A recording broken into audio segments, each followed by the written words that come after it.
It's midway through 2015, and a few months following the historic Apex 2015, Melee continued to bring more and more attention to itself.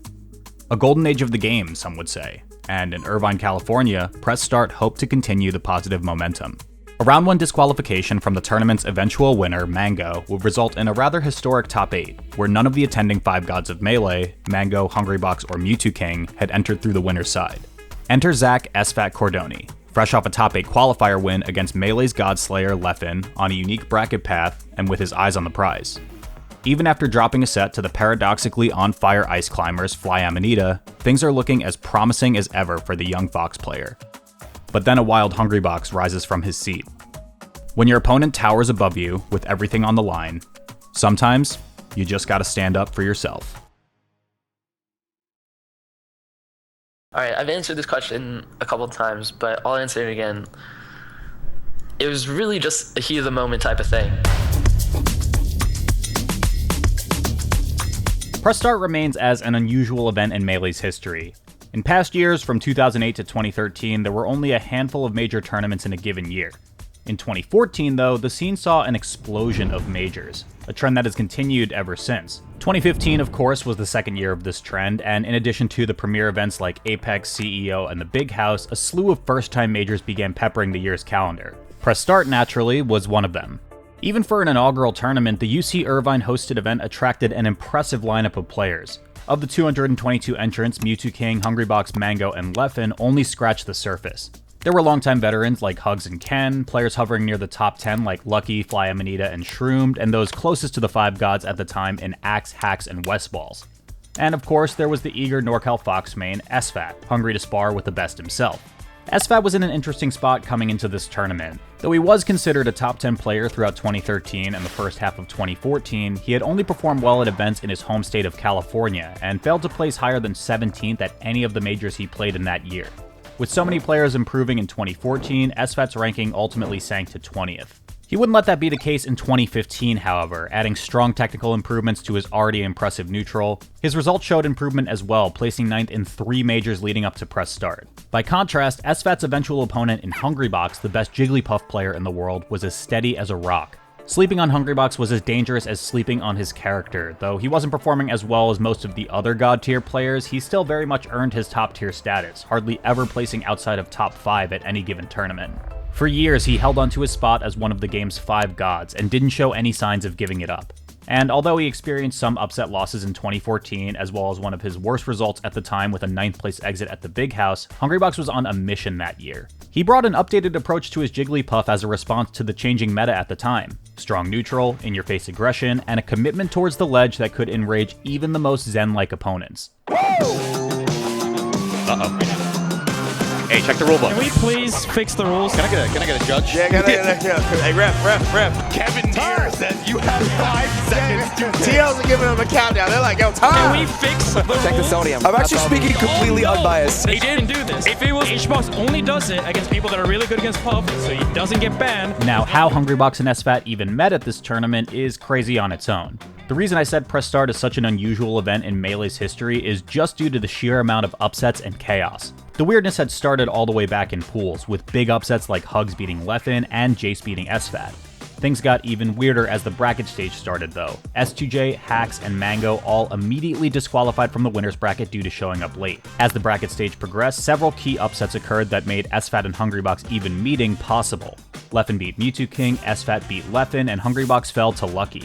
As SFAT fell to Fly Amanita, Hungrybox shoved his way through the loser's bracket, finally pairing the two against each other. Up until this matchup, Hungrybox and SFAT had very rarely had bracket sets at big tournaments together. Most of their experience with one another was actually in doubles.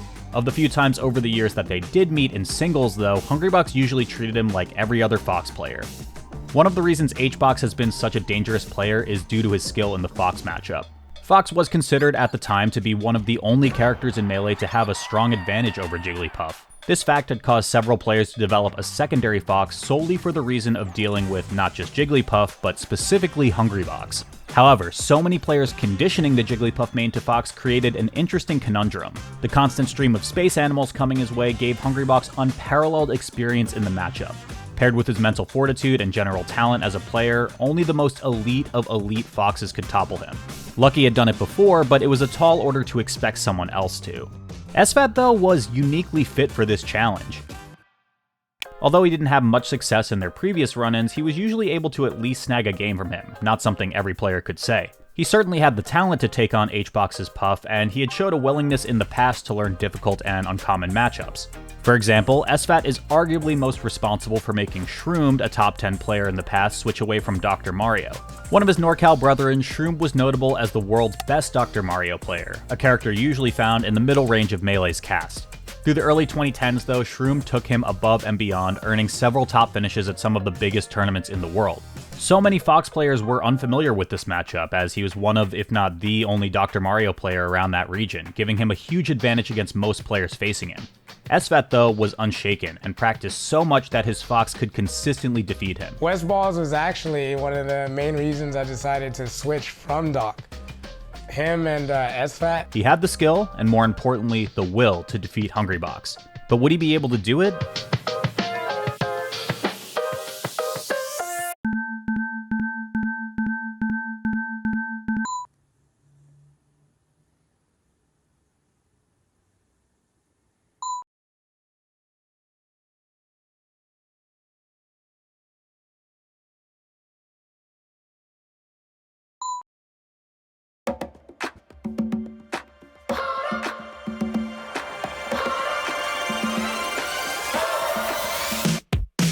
We're in top 8 losers quarterfinals, and SFAT and Hungrybox finally sit down to play their match. To this day, despite taking place pretty far down the losers bracket and being at a smaller major, it remains one of the most hyped matches the game has ever seen.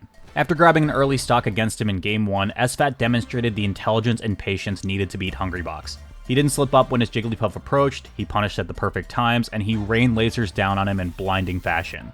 His up airs and up smashes were razor precise, leading to a 2-stock win for Game 1. The second match was more of the same. HBox made his common counter pick stage to Dreamland 64, the large blast zones and roomy offstage gives Jigglypuff plenty of opportunity to show off her strong recovery and edge guarding. HBox racked up some early hits to gain the percent lead, but SFAT maintained his cool and hit a strong up air to just barely hit a screen KO. Hungrybox evens the stock lead, but SFAT maintains the same winning formula he used in their previous game. Plenty of lasers to tack on as much percent as possible, very calm neutral game, and well-placed up airs and up smashes to take Game 2. Now down 2 games without the benefit of a counter pick, many players would falter in such a demoralizing position. Hungrybox stares at the game screen, frustration clearly painted on his face. Going into Game 3, however, he gives a perfect example of what sets him apart from so many other players. And honestly, it's kinda crazy. It seems so minute, but the difference in play is night and day. He gets screen KO'd again and shows some frustration, but immediately maintains focus. SFAT manages to almost grab another possible up air stock, but Hungrybox saves himself and evens the stock count at 3-3. The two continue trading stocks back and forth, except through a series of clever edge guards and strong recoveries, HBox claws his way back and stays alive for just a bit longer. For his efforts, HBox is rewarded with an even harder task in Game 4, this time having to win on Pokemon Stadium. Stadium ranks for Jigglypuff's worst stages because of the tough transformations and small blast zones. HBox shows an adjustment to his previous playstyle and sticks closer to the ground to avoid any more up airs. Another good edgeguard gives him his first opening and lead of the series, and he follows it up with the rest to go ahead 2 stocks, following that up with a sip of energy drink, naturally. SFAT manages to even up the stocks, but HBox's momentum is just too much to stop. He continues relentlessly pursuing SFAT and brings the set to a deciding Game 5.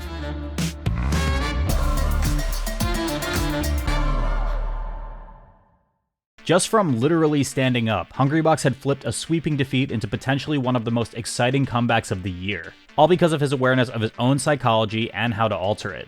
It's also apparent not only in how it affected HBox's performance, but also SFAT's. Alright, armchair psychologist, but Hungrybox had stood up while playing before, and his reason for doing so is quite simple. When his teammate Chillin was asked about it, he stated that Hungrybox says it helps him focus more. As his cursed teammate, do you know the reasoning behind that decision? He says it helps him focus more.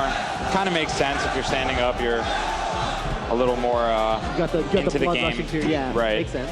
And that does make sense, but what's more interesting is how this affected SFAT. And I think part of it was because like him standing up just felt like this over-looming, energy like on top of me, and I couldn't like break free of that mentally. This is probably one of the biggest examples of body language affecting a match in Melee, something that's a lot more of an established principle in traditional sports, with probably the best example being in tennis. Tennis is an extremely challenging mental discipline, with the knowledge of that sport inspiring some of Melee's best players. One time I read this book called The Inner Game of Tennis. I'm sorry, okay. A 2019 study by the University of Valencia studied dozens of players in the ATP Tour to analyze the relationship between their nonverbal body language and their performance in sport. What it concluded is, quote, that following dominant nonverbal body language, the probabilities of better performance in the next point are greater than following submissive nonverbal body language. Therefore, it is important to train these aspects as an extra tool to improve players' performance. An extra tool indeed. Many of tennis's greatest players like Roger Federer and Rafael Nadal are known for their ability to intimidate opponents as well as their understanding of body language. When Nadal was asked a question related to his body language, you can tell how vital he sees it in winning. No, I was not calm. No, I was I was nervous, but all the body language that is not in a positive way is stupid to make it because it's going against you. So it's one of the things that I try to do all my life, that the body language helps me not go against me, because it's one of the things that depends on just on me, not on the opponent. Whether Hungrybox knew it or not, he was doing almost the exact same thing. Game 5 begins and SFAT goes into hyper mode. Within 30 seconds, he's able to land a strong up smash to take the first stock. Hungrybox soon lands an up throw and tries to convert it into a rest, but narrowly misses, allowing SFAT to bring him up near 50% and soon turn that into another up air stock. HBox is able to finish off SFAT's first stock, but not before SFAT puts together a string of hits to bring HBox down to his final stock. On Pokemon Stadium, almost 2 full stocks down against one of the best Fox players in the world. Just how could Hungrybox overcome that?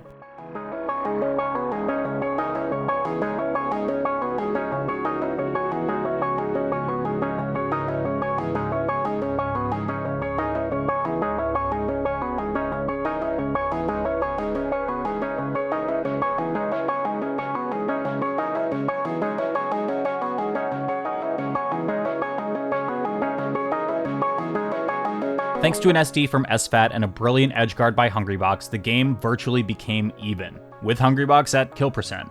But on a dime, with Hungrybox towering over him, SFAT does something kind of crazy. I don't know what kind of overtook me, but something in my body was like, you need to stand up. Both players standing up, both at risk of losing the set in an instant. You can see the adrenaline coming off the screen.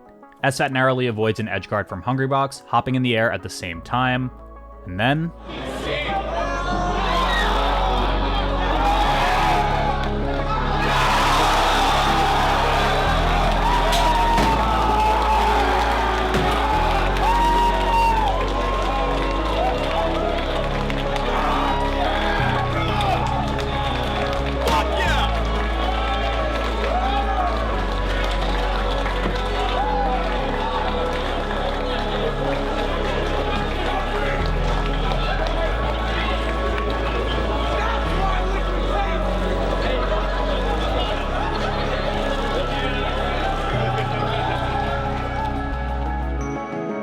Funnily enough, this set didn't have all that much impact on the rest of the tournament. Because of the previously mentioned DQs, HBox met Mango in loser semifinals and quickly fell 0-3, with Mango going on to win the entire event. Still though, SFAT and Hungrybox's set at press start remains one of the best examples of out-of-game factors impacting in-game, as well as one of the most exciting sets in Melee's history. In a way, their set personifies some of the defining characteristics of their respective careers. SFAT has always been a player so close to reaching the apex of Melee's competition, but for one reason or another has fallen a little short. Press Start offered the chance to change that narrative in a big way, to flip the script, to finally cement a major tournament win, but it unfortunately wouldn't be in the cards for the NorCal legend. Sometimes you just lose, and sometimes you lose to a player like Hungrybox because they chose to stand up for almost every set they played in that year, for seemingly no reason other than a mind game. Whether SFAT could have during his tenure in Melee is up in the air, but no matter what, he is a player of undying motivation, one of the few that's been close to standing with the gods and has stayed determined in his goal to do so. In the same stream that he explained his reasoning for standing up against Hungrybox, he expressed his resolve to defeat him, saying, "I won't be satisfied until I beat that guy." What did it feel like to stand up? Versus Hungrybox? Well, I kind of already answered this when you were gone, but it was kind of like a relief because it felt like he had this overbearing aura over him, or over me. And so by standing up, it kind of like allowed me to break free of that feeling. Even though like now I kind of have a better idea of how to like mentally deal with that than standing up, because obviously standing up didn't help very much. But yeah.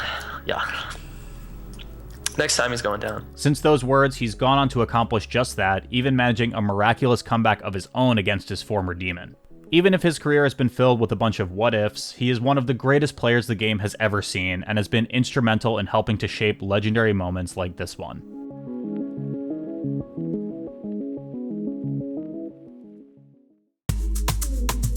And as for Hungrybox, what more is there to say on him?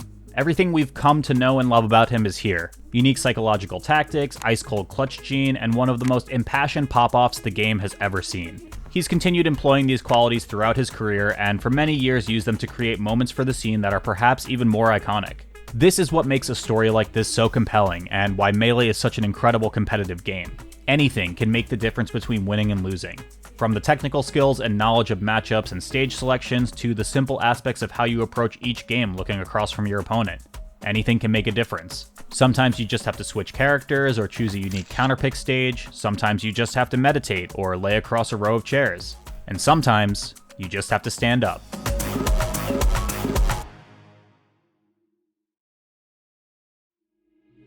Thank you so much for watching this documentary. I hope you enjoyed it, and much gratitude goes to all of my patrons who make videos like these possible, especially Avisuestein, Bobby Wasabi, Erica's Cool, Juniper, and NNG Esports. If you'd like to help support me in making more videos like these, please feel free to contribute through the link in the description. Also, I'm really trying to get to 100k subscribers soon, so if you could subscribe if you're not already, I'd really appreciate that. Thanks again for watching, and see you next time.